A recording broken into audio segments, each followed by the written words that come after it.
Hello. Hi everyone, welcome. Thank you for joining us today. My name is Shikha Salaman Bhattacharjee, and I want to start by giving a round of applause for Rajan Zaveri for putting this together.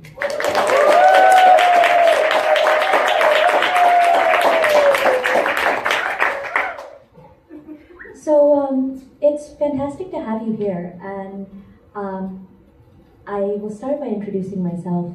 I work with Rajan in HELM Studio, and it's one of the most special projects in my life, actually. It's a space where we are bringing together strategies from law, strategies from community-based advocacy with new technology and media strategies to really think about how to project people's voices and inform some of the issues that are, in my mind, the greatest challenges that we're coping with today. So my background is I'm a lawyer, and I'm also back in school doing a PhD and learning some research methods. And I will pass the mic to Surya. Hi. Hello. Hi. Hi. My name is Surya Madhu. I am an artist and researcher, currently masquerading as a data journalist because it's cool that no one really knows what that means right now, so you can kind of get away with it. But in my day job, I currently work at Gizmodo Media Group's Special Projects Desk, doing investigations. I work in the investigations team, doing like stories around Trump and a bunch of other stuff. Previously, I worked at ProPublica, and I worked on the series that called Machine Bias, which looked at algorithmic discrimination and bias. So I guess what I'd say is the majority of the work I do is kind of at the intersection of art, technology, and education. And I basically spend a lot of time looking and doing research around technology and differences, parts of technology, and trying to understand how technology can be used to reflect systemic biases that people don't tend to think about. My name is Asma Khan, and I'm an investigative reporter. I'm also a Future Report Fellow at New America, and I've spent the last 7 or so years working on investigations with publications such as the PBS series Frontline, Al Jazeera, and BuzzFeed Investigations. A lot of how I approach, for example, an issue like human rights is through the lens of justice and accountability.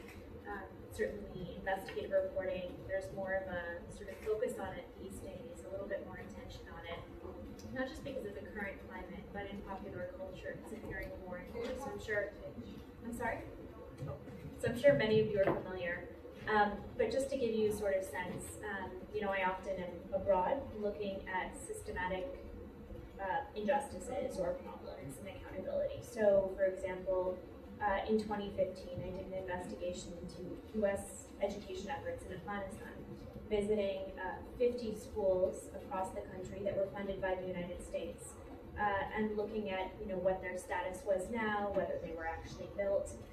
In the past, I've investigated issues such as disability and sexual assault on college campuses, as well as bankruptcies and how they affect some of the most vulnerable communities. So today I'll be talking a little bit more about the tools that I use that can be helpful not just to journalists, but to people who work in advocacy, who work in human rights, and just down to straight up individuals who are interested in their personal capacity. Just real quick, it would be helpful for me. How many of you in the room are journalists or are working in that sphere? Great. And how many of you are working in human rights or advocacy? Great. And other?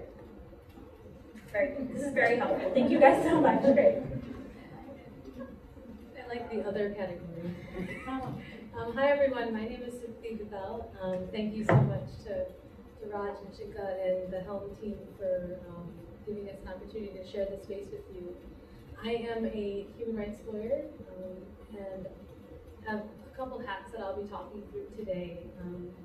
The first is currently I'm at NYU School of Law, and I'm the deputy director of the Bernstein Institute for Human Rights, which is a new institute that's really committed to supporting education, research, and advocacy on human rights issues, which sounds very broad. But we're looking at a few different angles, including community-based projects such as legal empowerment, issues associated with the global crackdown on dissent. And before that, I was the executive director and the co-founder of an organization called Leslie Nazdik is an Urdu word which means to be close, and our mission is to bring access and justice closer to marginalized communities in India. And while I'll talk a little bit more in the actual presentation piece of it, our work is really centered on empowering communities to be able to become advocates for themselves. And we do that through what's a theory of change looking at building up community paralegals, so frontline justice advocates. There's a lot of work that happens that can be done out of courts. So how do you help build up the capacity of affected community members themselves to drive their justice outcomes? And so we've been working for the last 5 years in Assam, which is what I'll talk about today, which is in the northeastern part of India, with tea garden laborers, and also in Delhi alongside people living in informal settlements.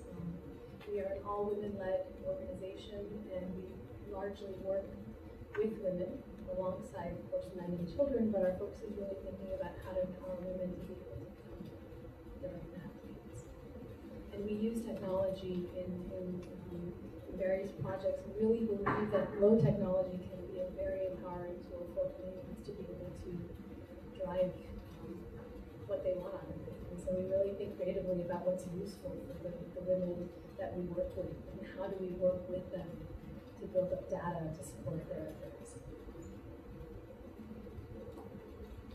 So in the time that we had left, one of the challenges that I think that we have bringing technology solutions, human rights solutions, and journalism solutions together is that we don't necessarily have a shared vocabulary of what the challenges are, what possibilities tech presents, and how we can think strategically from outside our personal advantages so that the work that we do is stronger. And I think that we have an opportunity today to begin to think through and frame some of that vocabulary, and we'll do some of that together on the panel and then open up to the rest of the room. I look forward to hearing your thoughts as well.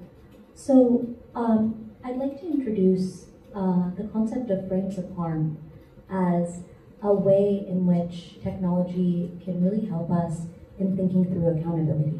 And I think when we talk through accountability, we'll be talking through not only legal accountability, but also public accountability and other forms for reckoning. And one of the challenges we face is that there are particular populations and particular forms of violence that exist outside of parameters of accountability systems. And that may be because we're talking about people who are held outside the protection of the law, but are still subjected to the law. It may happen because we don't have data or we don't have access to particular sites of violence and violations. And tech has the potential to bring us into those spaces and help to render violence and human rights violations visible. And so with that as the opening question, I think each of the panelists here have something to say about how their work has played into using technology to render rights violations and violations visible.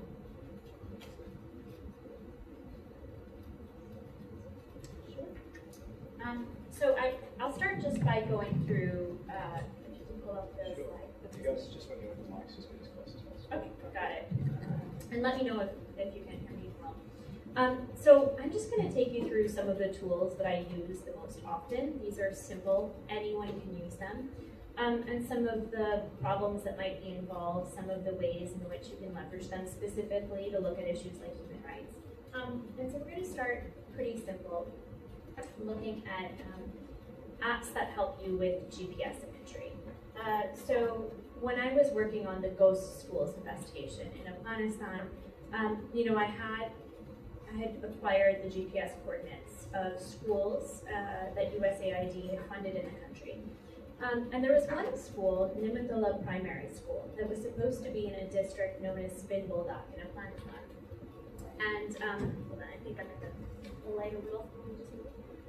And Nimitullah Primary School in this particular village known as Nawabad was not where it was supposed to be. What I found was this mud school.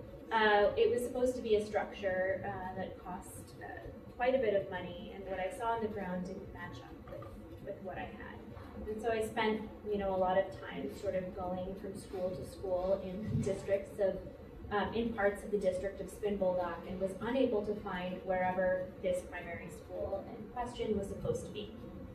Ultimately, what I did is that I had to hire people to go even further to other parts after I left the country and send me images. They would just go to different schools that they had been told had been funded by the United States and take pictures. And if you just go ahead to the next slide, one of the apps that's incredibly helpful and very useful if you don't have it is called Photo Investigator.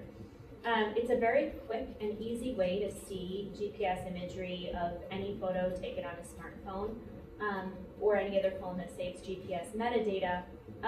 It helps you to wipe metadata from your own phone, and so this is also important. So for any photographs that you might have, let's say that you're in a sensitive place, you're taking photos of people in a sensitive human rights situation, you need to remove the metadata that includes the GPS imagery of where you took this photo. This is a great and simple way to do it before you share it forward.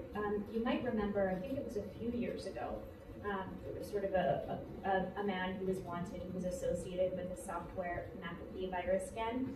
And he went missing, and a journalist interviewed him, took a photo, and didn't realize that he'd compromised his own source. This man who was wanted was ultimately found using the very photo that the journalist had taken. So it's just, this is a helpful app both for your security protocol, but it can also serve as a composite map of places that you've been or things that you've been doing. It's very helpful, it's quick and easy.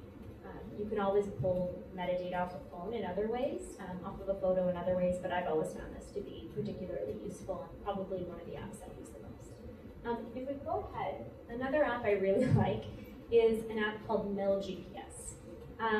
So sometimes when I'm on the ground documenting things, I'd like to be able to save a map in real time, but also include notes in ways that Google Maps, Apple Maps, and other traditional mapping systems, even Wikimapia, doesn't let you do in a private capacity.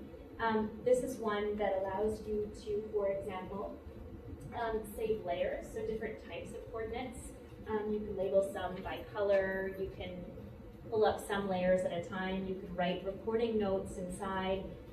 So when you're on the ground, it will track you exactly where you are in that space. And so, for example, I've been using it in Iraq and elsewhere when I'm on the ground to really very specifically document where I go from place to place. Now, if you're working with communities of people who are documenting their own experiences, this could be a really great and easy way for them to do so. You can share these points securely if you'd like. There are ways to really utilize this beyond just yourself and take your data and use it in more aggregate ways. If we go forward, I want to quickly talk about satellite imagery. Some of the satellite imagery that people are most familiar with comes from a company known as Digital Globe. Have you guys heard of Digital Globe at all? Okay, so sometimes in war zones, you'll see this before and after satellite imagery. So, here's what it was like before ISIS took over, here's what it's like now. And you'll see these before and after images that can really be quite stark. And Digital Globe, which often does satellite imagery for companies, it has a pretty strong relationship with the US government, for example, when they are looking for satellite imagery from certain places. When it's the State Department or USAID, they have exclusive contracts with them. And one of the problems journalists and individuals who are working in a human rights capacity might run into is that Digital Globe doesn't always, first of all, it's incredibly expensive to access. It can cost thousands of dollars per image, depending on what you're looking for. And more than that, for example, right now, it would be next to impossible for you to get any images from Mosul from Digital Globe. If there's a government campaign, as there is right now in Iraq, in an area like Mosul, a military operation, they may not give you images. And so, I'm always looking for workarounds for things that are more accessible. And one tool I love is Terra Server. Oops, I think you went ahead, but okay, that's okay. That's okay. Okay, no, actually go forward. So this is just an example of one town that I've been looking at, and you can sort of see the before and after. This is a very significant amount of time, but if you go forward one more, again, you can see, and I'm using generalized time periods right now just because the reporting is sensitive. But in many cases, you can see it day by day. The imagery will be there. And so, for example, on the ground, there have been airstrikes, or there have been other incidents, of which people I've interviewed have said, they give me a various dates. They say maybe it was May 1st, maybe it was May 3rd. And using satellite imagery, I was able to, before and after, I was able to locate the very precise date. And so in this case, here's an airstrike, and you can see the remnants of a compound on the right. So TerraServer still does cost a little bit of money, but it's significantly less. I think it's $50 for a membership. And once you're a member, you can start to look at images a little bit more closely before you purchase them, and oftentimes that's all you need. So we go forward one more. Another tool I use constantly is the Wayback Machine. It's basically an archive of web pages as they were when they were published or when they were saved. And so this is a random example, but there had once been a school that I'd been investigating that was never fully built. It was supposed to be built, and when I interviewed the man who sort of owned the land upon which it was supposed to be built, he said, look, I was working with this contractor. The contractor is the brother of this district governor in Afghanistan, and he never paid me. And so when I went to that contractor to go talk to him, he said, no, I had nothing to do with that company. That's another company entirely. We're not affiliated with them. Their name is Wali Baradar Construction Company.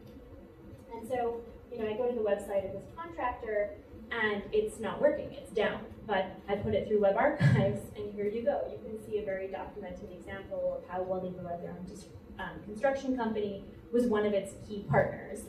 They didn't know that I could easily access its old web page. If you go forward, I'll give you another example. This is what the Wayback Machine looks like. You just enter in the web page, the URL you want, and then you'll select from dates. And so this is just documenting, for example, updates that USAID made to its own web page. And you see a significant decline in the number of schools that it claimed that it had built. And you see a pretty pronounced decline as I started to ask them questions. Between January and April of 2015, they went from 605 to 560 and hoped that I wouldn't notice. We go forward. One more. Great. So these are just some of the ones that I use the most. If you guys have questions about any of them, I'm more than happy to answer, but all of them are really simple. Most of them are more or less free or at quite a low cost, and they can be amplified for use beyond yourself. You could teach them to communities. They're simple enough that there's ways to leverage them beyond use yourself.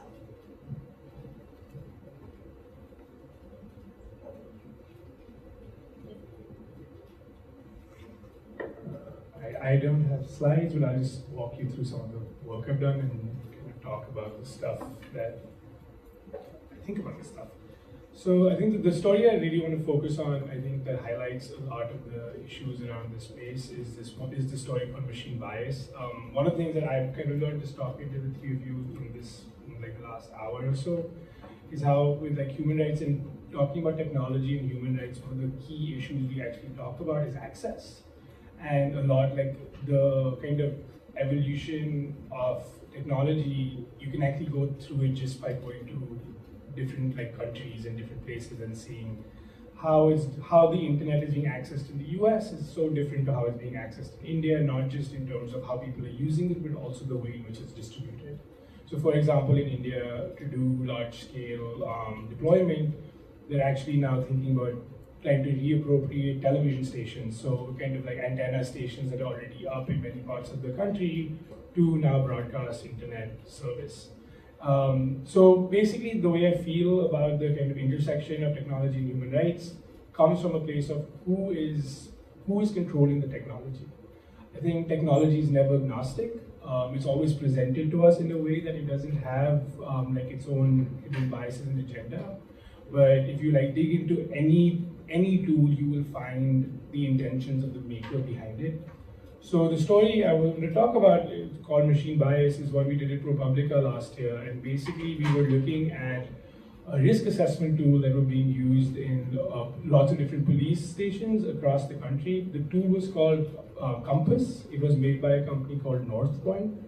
Yeah, it's that one. And basically what this tool does, it's a risk assessment tool that tries to assess recidivism.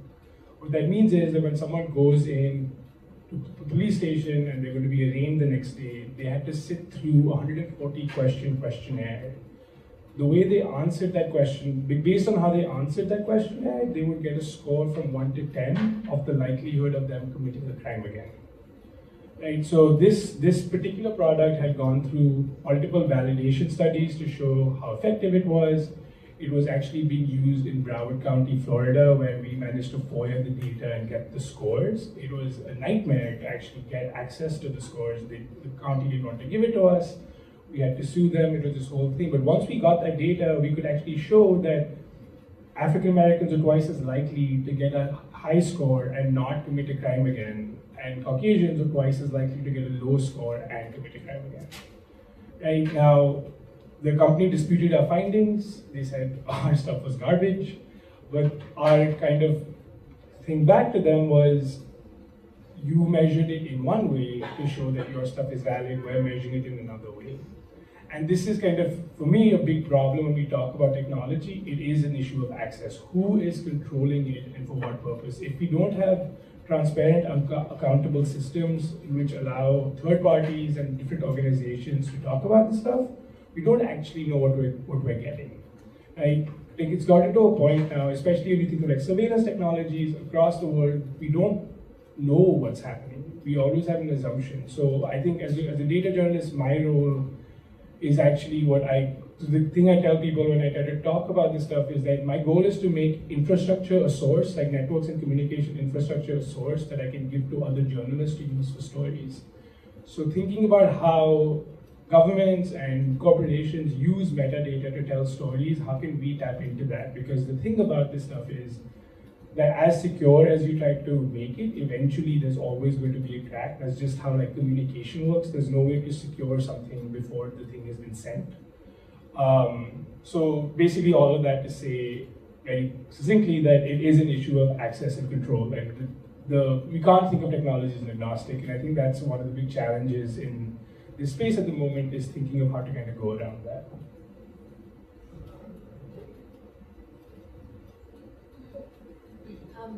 So I am going to take us on a little journey. We are going to head to the tea fields of Assam, which is, as I mentioned, one of the project areas that Nazdeep works in. And I just want to give a little bit of context about the community that we work with to help all of you understand why we approached using these kind of technology tools. I think coming from a lawyer, legal perspective, technology is kind of like a scary thing. You don't really understand it. You think, it should be, like, donors are looking at you and saying, are you using the newest form of technology? And so you kind of, it's out there, but you're not really sure what's useful to the work that you do. And I can say this with absolute truth and honesty, that this was a very iterative, organic process for us at Nazdeep. It was not something that we really thought hard about what we needed to help amplify our work. And I'm going to talk through two different ways in which the tools that we've used have helped that become a reality. One is really highlighting issues, particularly in areas where there are data spots, where there's just not an interest by the government. There's really no way to get in, to be able to get out, show what's happening. That's one way that we've used technology, and I'll walk through that with this tea garden example. And the second is really unlocking data.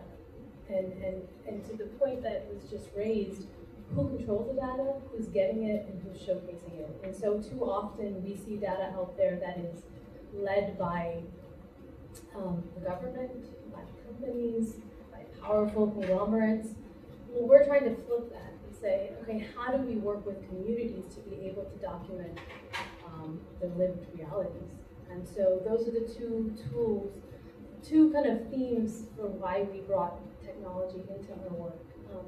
And so the first is really in the state of Assam. So Assam is in the northeastern part of India, and more than 52% of India's tea comes from this one place, which is 1/6 of the world's production. So Assam's tea, I guarantee, how many tea drinkers do we have in the room?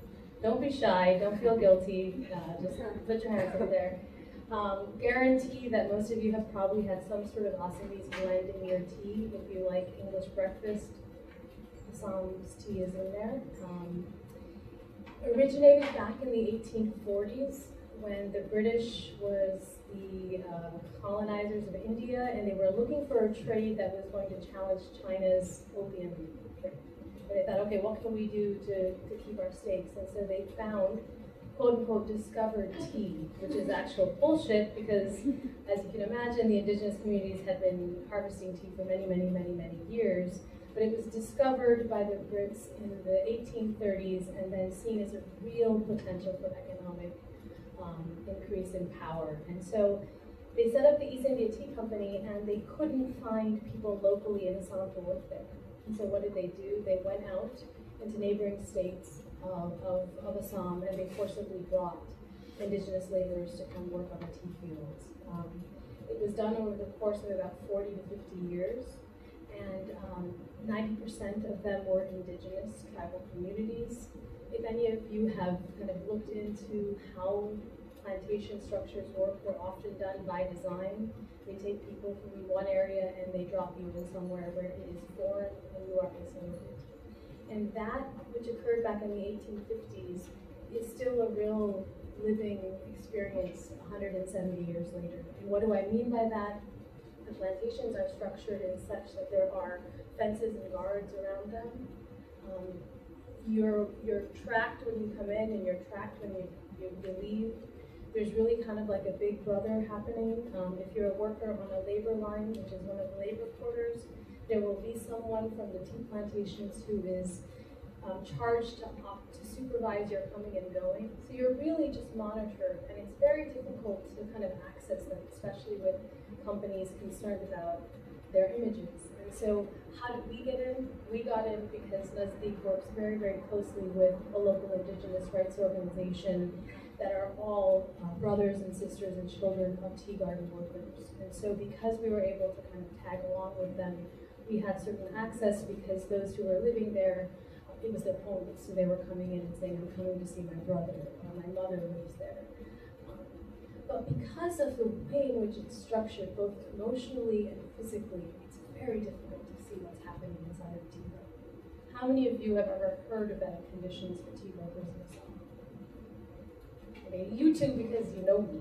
But otherwise, most people wouldn't know, because what you see are really beautiful images, not this one, but you see beautiful images of women laughing, plucking, smiling, but you don't actually see what's happening behind those tea leaves. And so what we thought we needed to do as a young organization that was working on a problem that was centuries old, and how do we break that?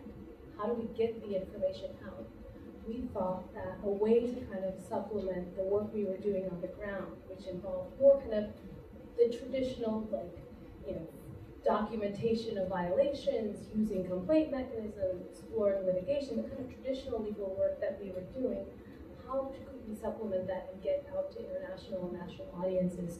And so we worked with HELM to help develop this 360 virtual tea garden, as well as other spaces that are very prevalent and common in the gardens. And what we wanted to do is we wanted to show, for example, if you go back, Raj, to the garden,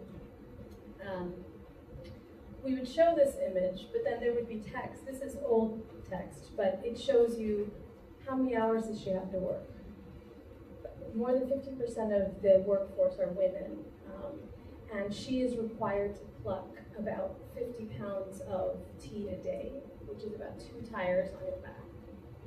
She gets maybe 30 minutes of break, but most of the break is spent getting her tea leaves weighed. She has no access to latrines. She openly defecates. She's supposed to have a childcare, a creche, but that's not implemented, so you'll often see her carrying a newborn in the front and tea leaves on the back.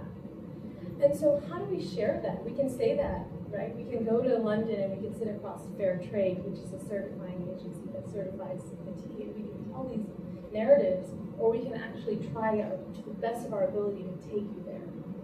And that's what we did. We took these tools and we went to London and we said, hey, Fair Trade, did you know you certified that tea in that one garden? Here's some images of the tea that you certified. Then we worked alongside a bunch of activists around Assam to push for higher wages. Tea workers in Assam earn about $2 a day, well below the minimum wage. And so when we were going around to companies like Tata, which is a large company, and we were making statements to Tata largely through intermediaries like media and others, we would link to this. We would show, hey, this is a Tata garden. Just so you know, the corporate social responsibility leader that is Tata, this is how it's treating its workers. And so it was a way for us to break that kind of veil, literally, and get people inside. Because otherwise, this information would not reach target audiences. So that's one way. The second way that we've used technology, as I mentioned, if you can go to, is through the use of community-driven data collection. And so one of the things that I'm sure all of you have seen in your work is that, and I think this adds on to what was discussed before, is that there's a huge bias in terms of what data is being collected and by whom. Oftentimes, populations that are seen as unworthy are not necessarily getting their data tracked by the government. And so what we found in Assam was that we knew that Assam had the highest maternal mortality ratio because the government actually did show that. But then if you asked to drill down and see, okay, of that, how many of those women were indigenous? How many of them were, working in tea gardens or part of specific tribes? Couldn't get the data, couldn't get the information. And so what did we do? We thought, okay, in our little kind of petri dish, in the 2 blocks that we work in this one district, let us start to collect that data. Because if you Googled and you put in, number of maternal deaths in 2015 from like March to September, for example, there would be no data. Government officials would say, oh, no, there's no maternal deaths in our area. And I'm like, we knew anecdotally, qualitatively that was wrong. Because we were going around to the gardens and we were meeting women and we were meeting men who were saying, I lost my wife, I lost my mother. And so we thought, okay, we need to figure out how to better systematically track this data aside from just our work going and doing these case studies. So we learned about this program through Shahidi, which some of you may know, which is an open source platform, which is really basic. And we have about 40 women paralegals who we work with, many of whom are tea workers, they're farmers, they're housewives, who have been part of our training program for about a year. And the first part of it is really helping understand what is a right, what is an entitlement, what does the Constitution mean, and then drilling down specifically to the areas that are important to that community. And in this case, it was issues of health and nutrition. And so now, these women, in the back end, we created this platform where basically the most common forms of violations that women experience within the health and nutrition space, there are codes that relate to each of those violations. So for example, 05 means no ambulance. 06 means I had to pay for medicine. 07 means I got referred because there was no doctor. 10 means discrimination. I felt like I was discriminated based on my tribal status. And then alongside that, we had tracked GPS locations for the locations that exist within the area that we're tracking. And that means hospitals, that means dispensaries, that means nutrition centers. And so if I am Babita, one of the community paralegals in Naslik's program, I hear that morning I'm getting ready to go in the lines and I hear that someone comes up to me and says, Babita, Anita was pregnant yesterday, she went into labor and she delivered at home. So I have been trained to understand that that's a problem with the ambulance that comes because the laws say that there should have been an ambulance that comes within 1 hour of time. So I go see Anita. And I say, Anita, what happened? And she says, I delivered yesterday, I called for an ambulance, it didn't show up. I delivered at home, in the worst of cases, let's say your fetus, your baby dies. So what does Anita do? She takes out her coding sheet and she sees, okay, there's X violation, there's B violation, and it happened in this region, this locality, and she takes 4 numbers, she puts it in her phone, and she presses send. And that information goes to one of our mobile coordinators who looks at it, who calls back, does initial verification, and in the most exigent of circumstances will go out and do the actual fact finding. And then that information eventually gets populated onto this map, so that you can see each of these numbers associate with a report. And each of those reports associate with a violation. And we take this information, and every 3 months we meet with local government officials to the extent it makes sense. And our paralegals report to them and say, these are the violations we've gathered in the last 3 months. What are you going to do? Give us an action, time-bound action response. And oftentimes we'll get immediate responses. The guy will call up the nurse and say, oh, why did you charge that person? And blah, blah, blah, blah. And then others that are more structural in nature or more difficult, we take that information and we use it for complaints. And we have real data to back it up. Or we use it for advocacy purposes. And in a couple instances, we've used it for litigation. So all of the information is coming from the bottom up in a way of trying to challenge more systemic issues that affect the lives of people. So I think I've gone way over my time. I am so sorry. No, that was fantastic. I think you took exactly the perfect amount of time. Thank you, Sukti. So the opening question that I started with was, how do we think about human rights violations and certain types of violence that take place in the areas that we may not see, in the areas that we have trouble getting to, in the spaces that we're not collecting data? And something that came through in each of the responses from the panelists for me was thinking about sort of dominant narratives, dominant tech-driven narratives, dominant data-driven narratives, and the ways in which those can function to erase particular experiences, and then the strategies of the people sitting in front of you to use tech to build counter-narratives. And so with that particular thematic, I would like to come back to each panelist again. And Surya, I'd like you to explain a little bit more about what you meant by making infrastructure a source for other journalists, and how that can be used in the space where we may not have data. And I'm also interested in the potentials of sort of mapping that you're doing, Asmat, and where you see where you think we need more infrastructure. So my hope is that we have people not only in this room, but tech people tuning into this conversation, human rights people tuning into this conversation. And so if you can give a sense of what you see as the limitations of the tools you're currently using and where you think we would need to go. And similarly, Sukti, I'd love if you could tell us a little bit more about what you see as the frontier of community-based data collection in places like India, where we are in a zone, as you both you and Surya discussed, of being low tech, and what types of solutions we need to be able to push that work. So what I mean by using infrastructure as a source is thinking about how everything that we have, that we can do. I'm talking more from like an America context, where I spend most of my time here, and there's a lot that's missing in the Indian context, and like in other developing countries that I can't address personally as well. But what I mean about it from the US context is that kind of what you were saying, was about like how do you build these data sets that don't exist, right? So how do we build tools, for example, well, I think The Guardian did a really good job of like building a tool for like trying to map how many shootings happen every month. Now, there's a lot of tech that goes into that, but the tech itself is really easy to make for someone who knows how to make the tech. The part of it that's really hard is understanding what the narrative is.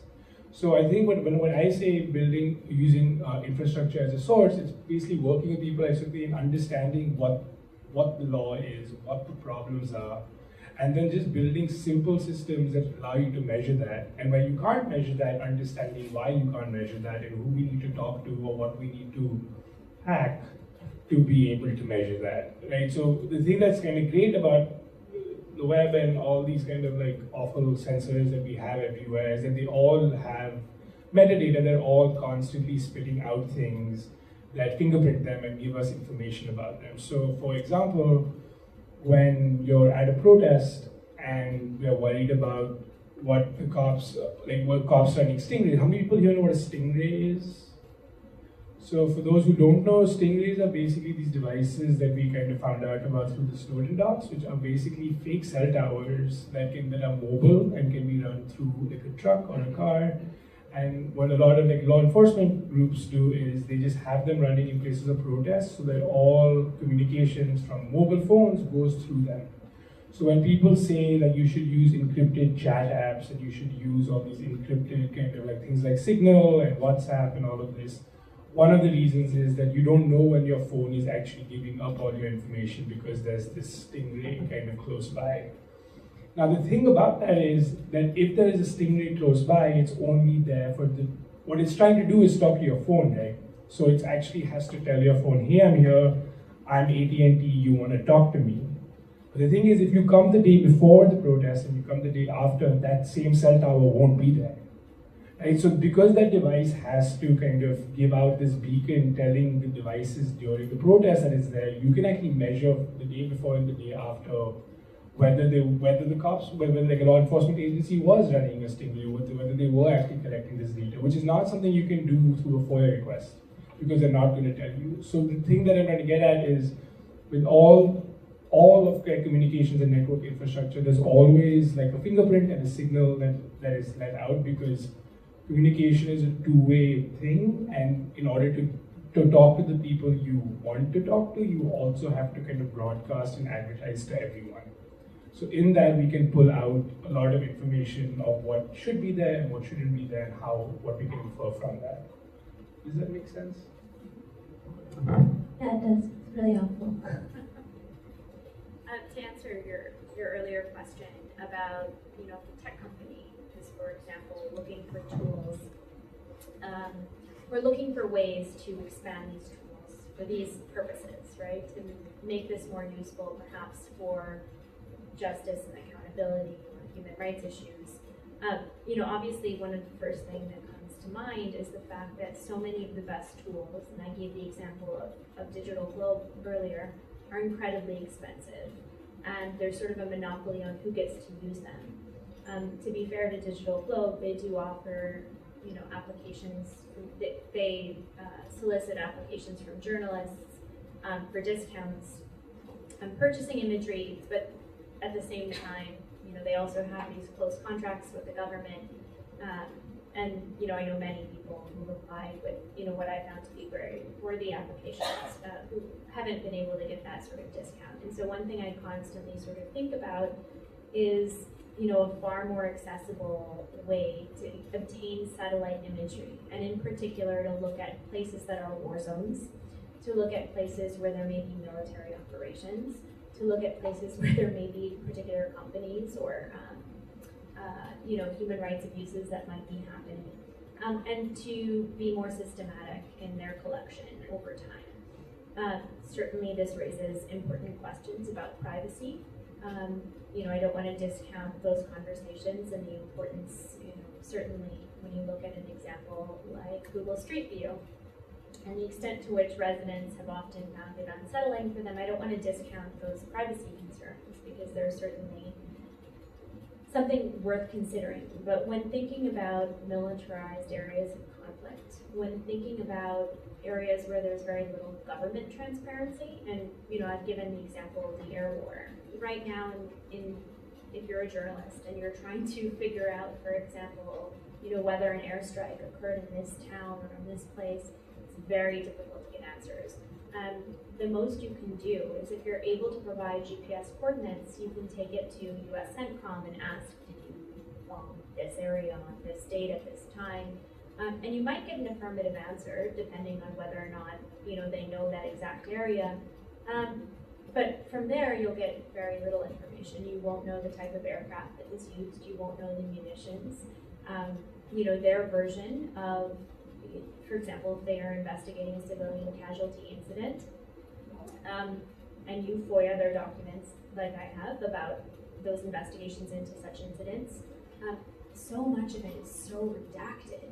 I found things like the amount of imagery that was used before an airstrike took place, the amount of observation they did on a location, to be quite limited, right? And you have access to digital images that show otherwise, or that show you something else. That's incredibly powerful when there's a transparency problem. So I'm giving you a very specific example, but I really want to stress in particular the importance of this in areas that are militarized, where there is some kind of conflict happening, because these are often where the government can play a very effective role, not just in not providing you information, but in working with companies that have a monopoly on something like, for example, satellite imagery, to make sure that that's not getting out to the public. And that's a problem. And if I were a tech company, or if I were a company that had access to a lot of this, I would be thinking about, what can we do to make this more accessible or cheap? And if I were a funder, I would be thinking about opening grants for the purchase of these sorts of things. My turn. To be completely honest, Shika, I don't think we know that yet. I think we're still struggling and thinking about it, but a few kind of reactions come to mind from our own experiences. One is, I think, with the kind of exotification of technology as it relates to human rights, I've found from our experiences that at times people are running to capture data, and then it's just sitting there, and it's not necessarily thought through in terms of what, why, where, who, just like, and that, I guess, and I'm coming from a very biased perspective because we're really looking at action data, like taking that data and moving it, and so I'm sure that there are other value adds for this type of work, but I think that I've seen legal organizations or advocacy organizations kind of taking a very broad, sweeping approach on collecting data and then not really doing anything with it. And I think I think we really need to be a little bit more deliberate about how we're constructing the data collection itself.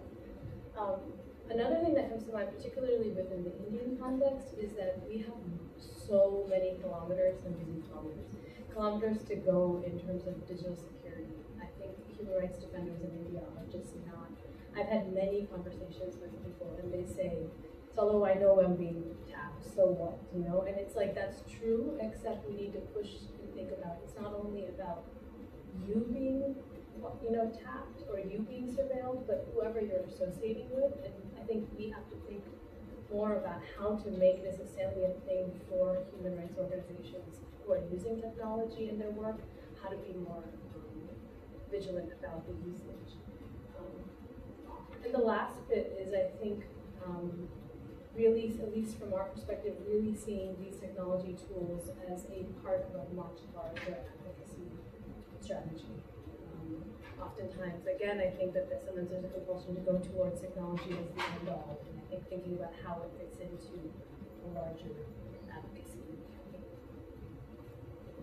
Thank you so much. So I'm going to open up to the group with just a couple of thoughts.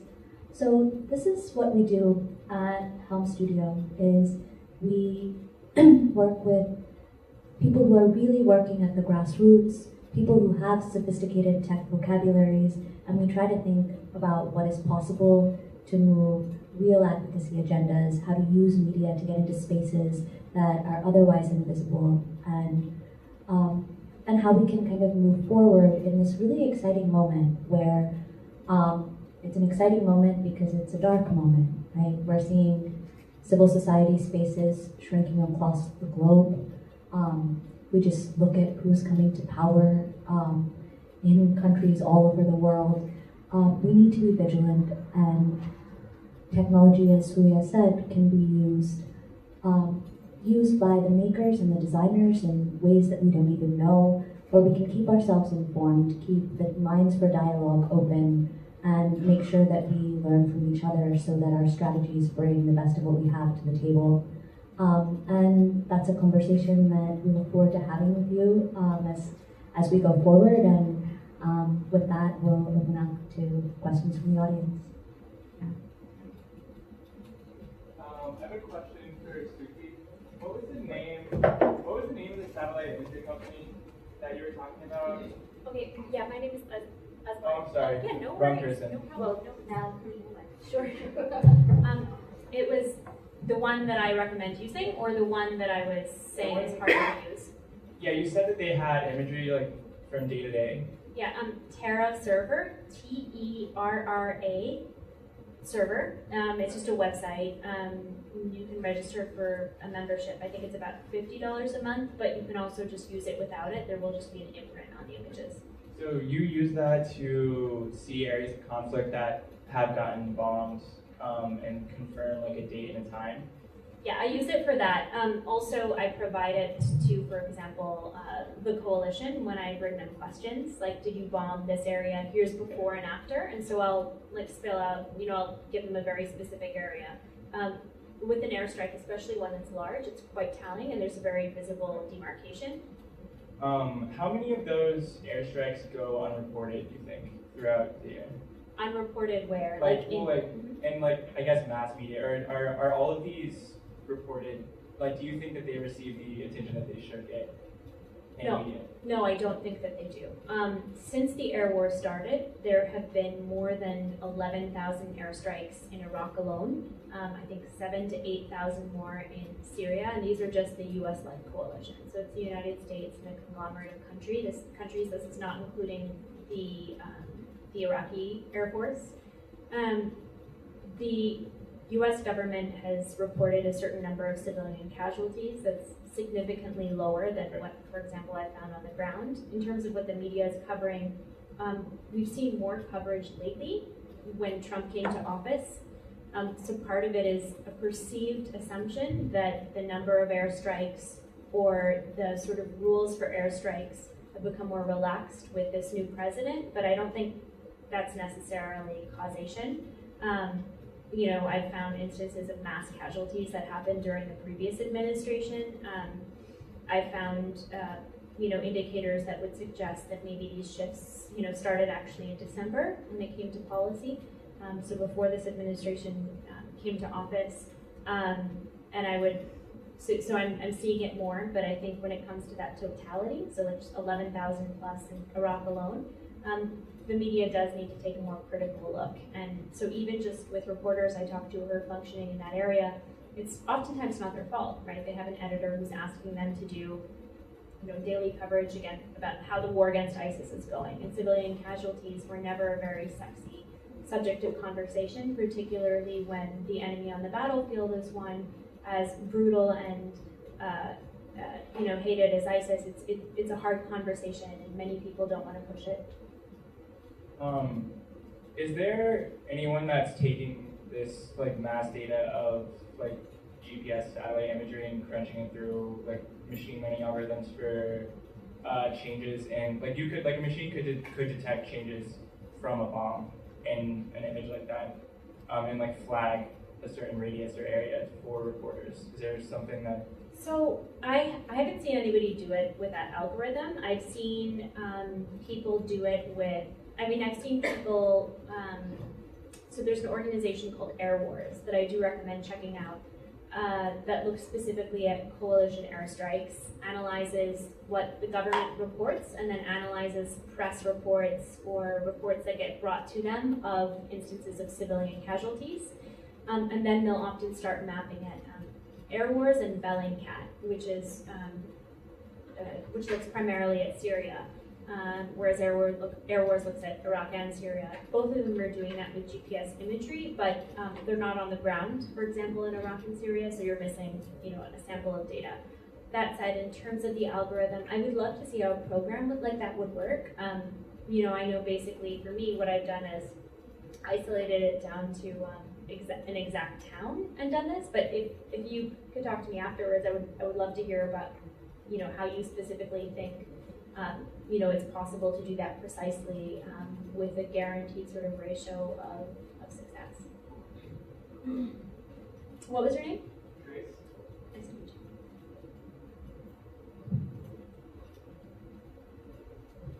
Any more questions? Thank you. This was excellent and very thought-provoking.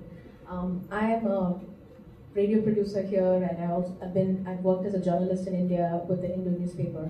So coming from the old school traditional print and then doing radio, which is also sort of traditional, but now has evolved into podcasting. I'm very excited about the possibilities of multimedia and using technology. And I was talking to Vivek earlier, I was being very cynical. And I think Shukti did speak to some of it. I think that the more things change, the more they seem to stay the same, because we live in a time of maximum information saturation, right? We are bombarded with information overload and social media. But political power seems to have, it hasn't translated into political power. Look in India, what's happening with the right-wing Hindutva government, just winning the UP elections like that, right? That to me speaks to a massive propaganda machinery that's in place. So I'm both cynical, but I'm still optimistic, because I think not to play into the tech optimism, but I was wondering if you could comment, as those of you who use it, and really there is certain optimism and excitement about this technology. And right now I work in women's human rights, and I think the women's movement is far lagging behind any other social justice movement in terms of using technology for their work, or be it open source or any other. And I would really like to know, maybe your thoughts on what gives you hope, because I think there's a lot, even just, it was beautiful to see that imagery of the tea workers and in their context. So what gives you hope in the work that you do that, I feel very pessimistic as somebody who's lived in the Bay Area where tech optimism, if you're not a tech optimist, get out of here, right? But we do need to rely on these technologies. We can't go back, right? We are moving forward. And so I was just wondering, what are your thoughts as you are also navigating and negotiating this world? All of you, or whoever would like to talk about it. Thank you. Really quickly, maybe this is a very obvious example, but one thing that gives me hope is the sort of increased use of smartphones and videos, and especially audio, in terms of documenting abuses. So obviously in the United States, allegations of police violence and the ability to be able to show it, to share it in real time, the way those images proliferate is so powerful. And I know, because I'm often, as an investigative reporter, your tendency is to see the worst in people and things and places and institutions and how badly things are going. And then there are these movements, right? There are these massive movements that can come out of something like this. And certainly, since 2014, when it comes to allegations of police violence, and the video that oftentimes has come to counter, what a police officer said. And prior to that, there had never been a means when it was a he said, she said, and it was an officer's word against an individual citizen. There was never a chance. And so clearly in this case, video is an incredibly powerful thing. I also want to highlight the importance of audio. And in a place like the US, it varies, the laws vary from state to state. But I'll just give you an example. So, and what I mean by the law is that the right to record a conversation that you're having with somebody. So for example, in New York, if there are two people having a conversation, the general rule is that there's one party consent required. So if I'm the one recording and I'm having a conversation, it's fine to record because I'm one party, I'm giving my consent when I record. I don't even have to inform the other person. But if you're in a state like Illinois or California, it requires two-party consent. If you're on the phone with somebody in, a one-party state, but you're in a two-party state, the more conservative consent rules. So if I'm talking to somebody in California, it's two-party consent required.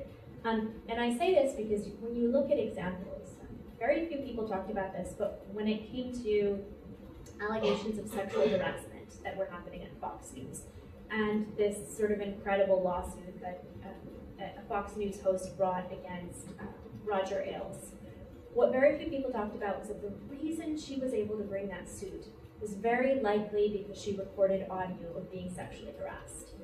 Audio recordings are very powerful things. There are apps and tools for both of these things that can be incredibly useful. I'd be happy to chat off the record afterwards if people want more tips on what sort of platforms to use and which ones you can bring into places. But just the ways that these can be leveraged, undercover video, undercover audio, their accessibility, their inability to be detected by others, it's just game-changing, right? Because it takes what used to be an allegation or a claim from somebody in a position of power whom it was very difficult to challenge, and it upends that entirely. Just look at the Taylor Swift Kim Kardashian feud. before you just said that, I was about to say everything that she said I agree with. But I don't really like Taylor Swift. I'm just kidding. No, that's true. Yeah, That's yeah. true. That's true. No, I agree very much with what Asma said. In particular, thinking about, I think I didn't kind of complete the circle about how this worked, what kind of impacts we've gotten from the use of these tools. And I think just to highlight a few of those is, for example, with the SMS project, where the women are documenting and reporting those violations, we were able to activate grievance forums that otherwise didn't exist, right? So what that means is every few months, our women paralegals, for the first time, who can't even negotiate their sense of agency within their homes, are able to go out into these government spaces and sit across from a block program manager and say no. And he says, no, all the blood is free. And she says, no, on this date, on this thing, in this hospital. So there's that kind of intangible power agency shift that happens. But then in terms of tangible results, we've gotten instances of more ambulance coverage. We've gotten blood banks created. We've gotten doctors posted. We've gotten Anganwadi centers, which are nutritional community centers, starting to issue nutrition for over 27,000 women that otherwise were not receiving it. So, and maybe we could have gotten that without the use of the SMS tool, but I think that the tool really helped us create a much more impactful story, and it gave us the data to say, this is not just happening, this is not a one-off anecdotal story, but this is a systematic issue that we're seeing in these two localities, and you can't kind of negotiate away from that. And I think that there's a real power, and I've been thinking about what Chika mentioned about kind of the crackdown on dissent that we're seeing around the world. One of the ways in which we think our work, which is fusing this legal empowerment with this use of community-driven data, is that it is a way in which we're consolidating data that can be used to challenge what the powerful are saying. And at this moment in time, when we are up against governments like what we're seeing in India and here in the United States, where they don't care about our populations, this is a way in which we can monitor and track that information to give an alternative story. And so I'm super hopeful about the ways in which we can use technology. I just think we have to be thoughtful about the ways in which it's useful for the work that we're doing.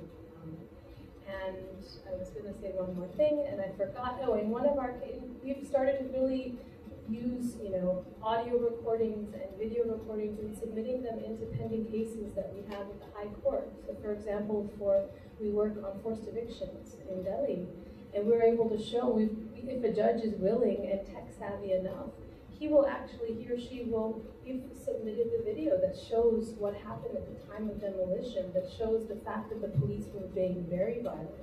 There's things that are kind of non-refutable that I think this kind of democratization of technology allows us to do. So I do think it's totally helpful.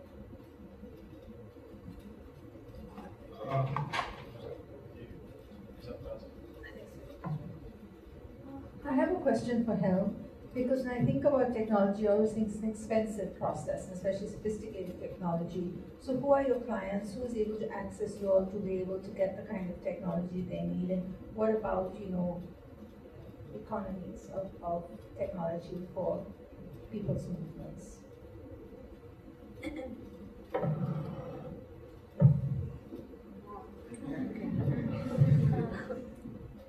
So, HELM is new. HELM is an emerging organization that has had the opportunity to work with amazing grassroots human rights groups who are really pushing the edge of these questions, who actually come in with challenges and then work with the HELM team to think through what possible solutions are.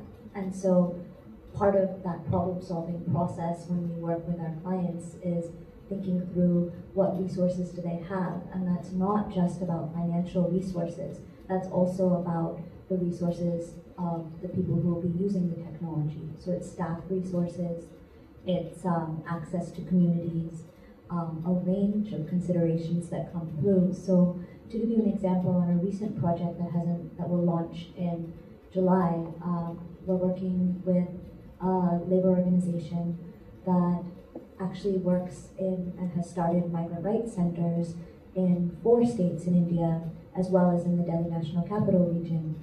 And the idea is to be able to use those migrant rights centers as a site to deliver cascading training on what are the challenges you'll face in the migration process, what are the types of violence you may face in the workplace, what are your rights, of those rights, which rights do you actually have a hope of having protected within the framework of the law, and if you don't, what are things you can do to keep yourself safe and to work with your community to make yourself safe, right?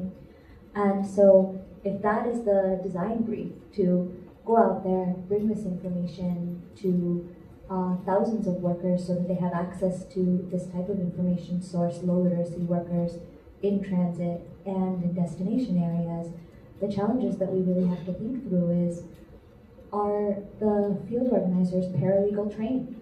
The answer was no. Is this going to be a space where we can collect data, where people will potentially have access to the internet? Sometimes yes, sometimes no. And so all of these questions actually need to be addressed in developing the design solution.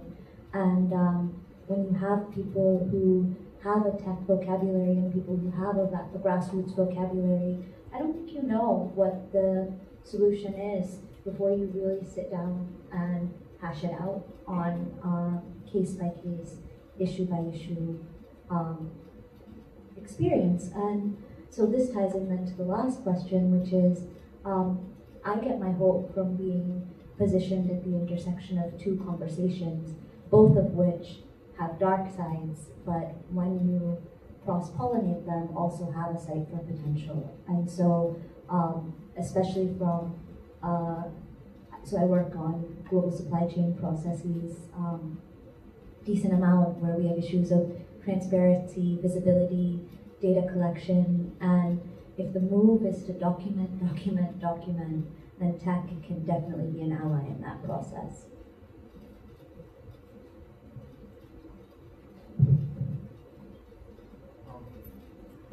So I just had a quick question about a few points that were made that I think are interrelated. So video and audio have been really, really helpful when it comes to identifying the police violence that's happening across the country. But it's taken forever. I think it's only just recently that The Guardian is, for instance, documenting this in a systematic way using technology. It's been, I mean, the technology's been there, but we haven't been able to actually see the full range of police violence that's happening in this country. And I don't think even government agencies have really been documenting that for a very long time. So there's some really robust examples of using tech in India and throughout the world, but I'm not seeing those at our doorsteps here in the United States, even though we have so much access to tech and so much access to some of the most greatest innovations today. So I'm wondering, I know ProPublic, for instance, is doing some really great work in documenting hate. The Documenting Hate project is just, I think, starting off, and I know that ProPublic is also opening that relationship up with civil society organizations here in the United States. I'm not sure if that was done previously with other projects, but how do we, I guess, get civil society organizations connected with the groups that are doing some of this innovative technical work? Because it's really important for everybody to have a camera in their pocket in case that they're assaulted by a police officer, but to create a sort of systemic movement for change, working with civil society organizations and people on the ground to be able to actually connect with government agencies, potentially to make that change. How do we make that a little bit more of a rounded out process? I know that's the ideal of HELM, is to work with groups and organizations on these urgent issues, but how do we get that to be, I guess, more habitual right now?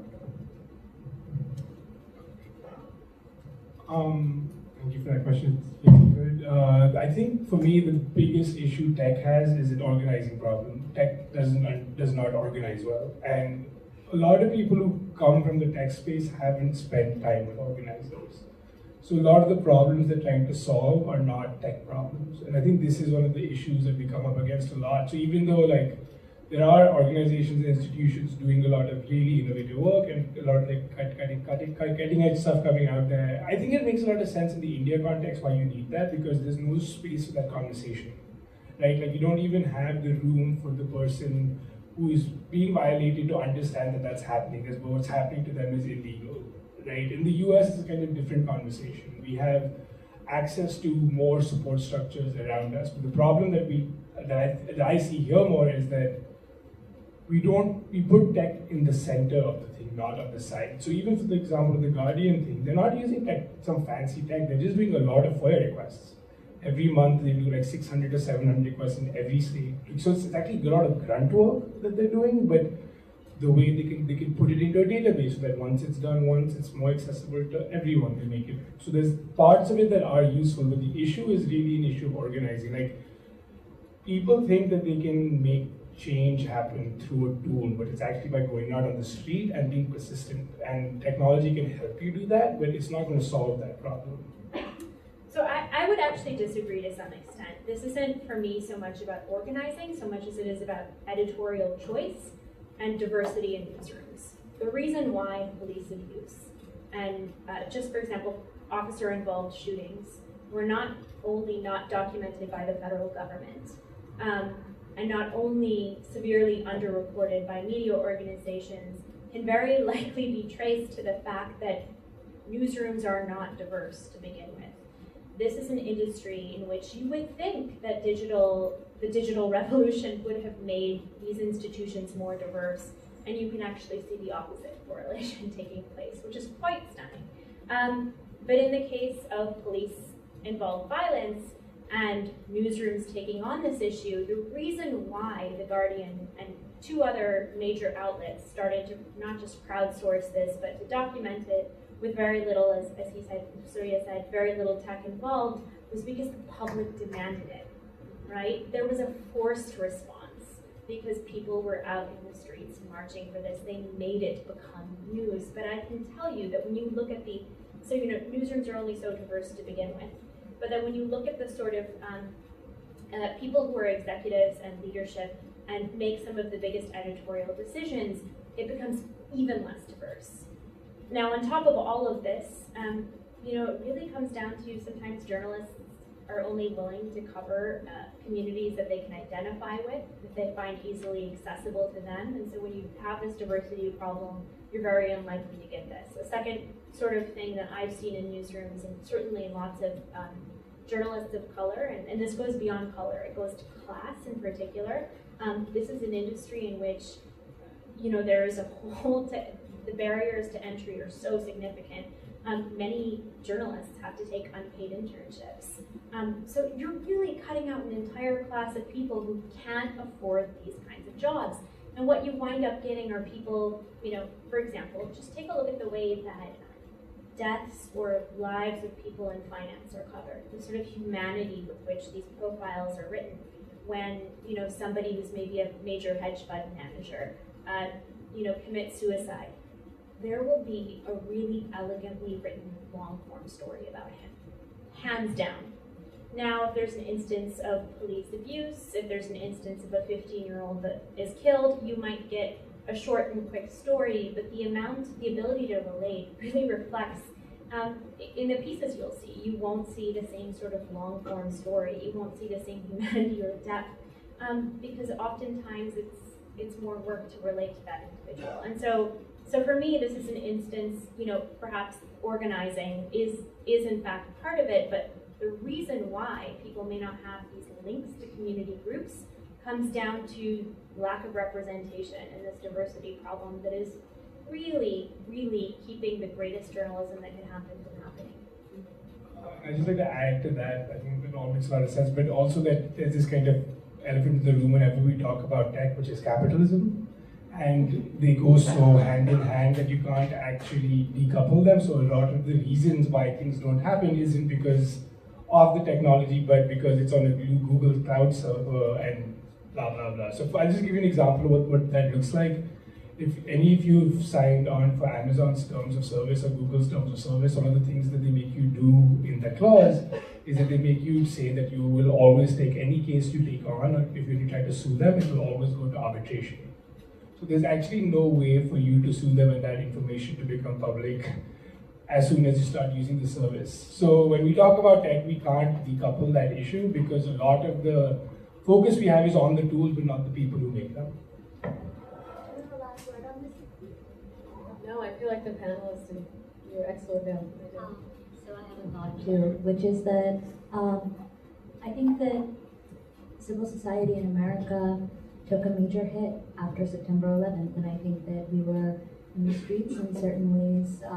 I date this to when I was in college, and that campus movements had a particular strength, and that, I mean, even with the crackdown on the labor movement and the way that the National Labor Relations Board has been systematically stacked, is that I think that we are in a moment where people are starting to come together again, and that I think we're starting to get organized, and we're starting to really think about how to organize against losses that can take us back in snap of a finger more than 50 years. And I think that we have a space now that we can start to think about how our movements can use tech, what sorts of information and data we need, and I think that we have a more politicized crew of tech people from what I can see as well. And I'm excited about holding that space and holding that space with a lot of you.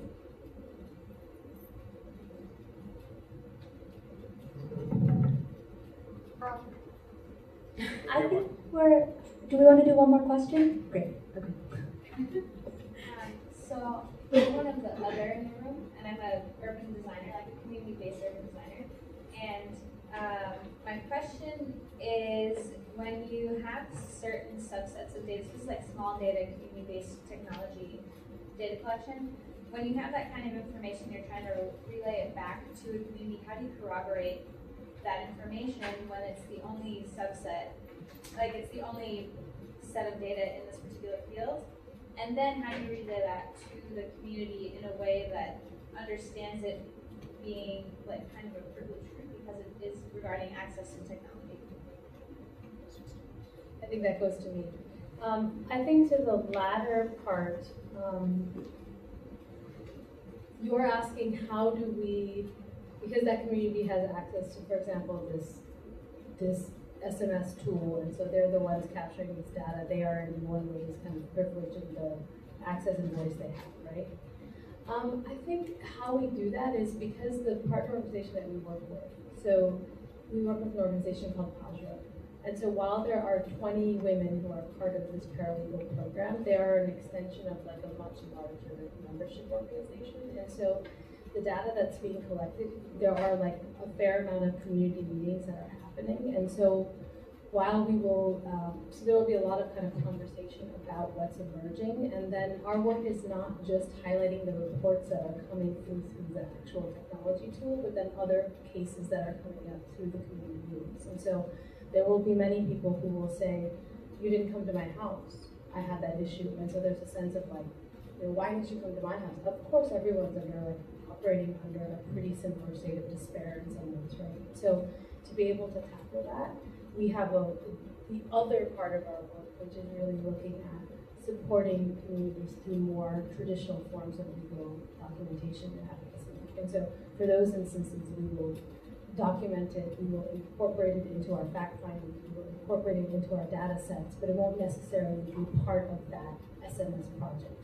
And so that's a real thing. And the next layer of that is, why did you choose those paralegals? Do they get any money? And then there's a whole level of kind of differentiation that comes with that we're still working through. I don't feel like we have totally figured it out, but definitely bringing in a larger crowdsourcing component to the crowd seeding of the technology platform has been very important, so people feel like their voices are being silenced. Shoot, I wanted to add on to something that Shika said. Hello? Should we close? Thanks, guys.